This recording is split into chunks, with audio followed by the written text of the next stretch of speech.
শাপলা চত্বরে হেফাজতে ইসলামের মহাসমাবেশে হত্যাযজ্ঞ, নির্যাতন সহ মানবতা বিরোধী অপরাধের মামলায় কারাগারে ডিভিশন চেয়ে আবেদন করেছেন ৭১-এর ঘাতক দালাল নির্মূল কমিটির উপদেষ্টা মণ্ডলীর সভাপতি শাহরিয়ার কবির।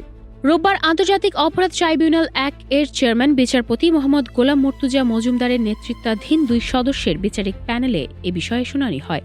শাহরিয়ার কবিরের পক্ষে শুনানি করেন সুপ্রিম কোর্টের আইনজীবী PM মেহেদী হাসান। তিনি ট্রাইব্যুনালকে জানান, তার মক্কেল ১ বছর ৭ মাস ধরে কারাগারে রয়েছেন। শাহরিয়ার কবির বাংলা একাডেমির পুরস্কারপ্রাপ্ত ও মর্যাদাপূর্ণ একজন ব্যক্তি, এজন্য কারাগারে ডিভিশন পাওয়ার যোগ্যতা রাখেন। এ সময় প্রসিকিউশনের পক্ষে প্রসিকিউটর গাজী MH তামিম বলেন, আমাদের এ মামলায় ২ মাস আগে শাহরিয়ার কবিরের বিরুদ্ধে প্রোডাকশন ওয়ারেন্ট হয়েছে, তবে তিনি ডিভিশন পেলে অন্যরা কেন পাবেন না?